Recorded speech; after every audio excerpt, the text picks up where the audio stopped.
When I was 11, my family lived in Alaska about 14 miles north of Anchorage. As soon as you leave the actual city of Anchorage, you're in the wilderness pretty quickly. This event happened to me in the summer of 1977. I remember because the original Star Wars had just come out a few weeks before and I was obsessed with it at the time. In 1977, the town I lived in was actually just a series of roads and off-roads. Most of the people there commuted to Anchorage for work. That's what my parents did. They both worked nights, meaning I spent most of my time alone at home. I don't have any siblings. Our house was about a half-mile in from the nearest paved road and surrounded by woods. I didn't have any real friends that lived close by. I knew a kid who lived at the end of my road. His was actually the next closest house and was still about 300 yards from mine. One afternoon that summer, I was watching TV when there was a knock at our side door.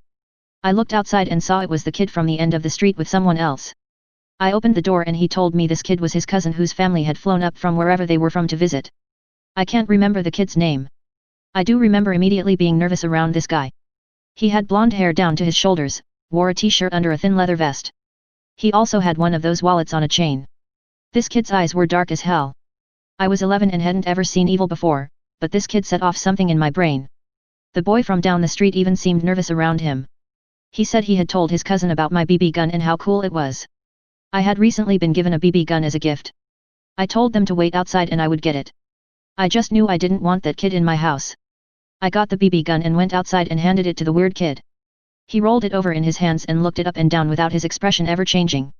Without handing it back, he asked me, "How much do you want for it?"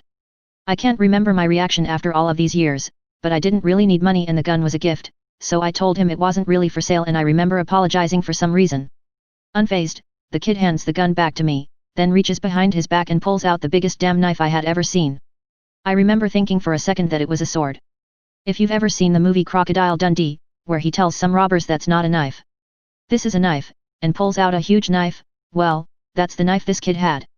The kid said, "How about a trade, then?" I shot the BB gun at Ken's. What was I going to do with this thing? Hunt a grizzly bear? I declined the offer nervously and the kid turned away and started walking in the direction of their house. I went back inside and watched some more TV. About an hour later, there's another knock on the door. I go to our side window where I can see the door. I peek out and sure enough it's that kid again. This time he was alone. The second time he knocked was louder. He called my name. I stayed quiet. He left the door and started walking around our house. My mother had a sunroom where she grew plants. It had large windows all along the wall. I saw him go to those windows, press his face against the glass and cup his eyes, trying to see deep into the house. I stayed out of sight. Luckily there were no lights on and I had turned the TV off when I heard the knock. When he couldn't see anything, he continued around the house. He took out that huge knife and began tapping the butt of the handle along the outer wall as he circled.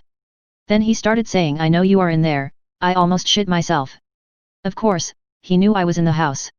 I was 11, home alone, how could I have left the house? Hop in a car and take off? Hell, both our cars were gone anyway. I continued keeping low and quiet, hoping he might think I went to a friend's house somewhere else. How long could this psycho just circle the house? He was maybe 14. He'd get bored pretty quickly. No such luck.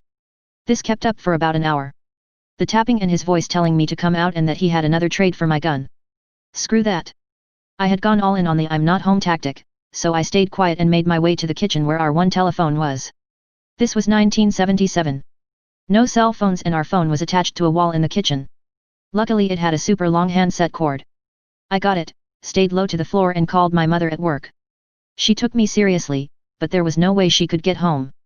My dad was in the Air Force and they sure wouldn't let him skip out early to handle his son's crisis. I would have to ride it out. The sun had gone down, and by that, I mean it was barely peeking above the horizon.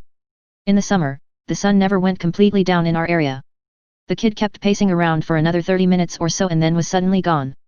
Not being an idiot in a horror movie, I just stayed down and quiet. Eventually my parents got home. I was still awake. They brushed it off as if to say, "See, nothing to worry about." I never hung out with the kid down the street again and I pretty much stayed inside the remainder of the summer. There was something wrong with that kid. Maybe it was in my head, or maybe he would have done something absolutely brutal to me, just for that damn BB gun.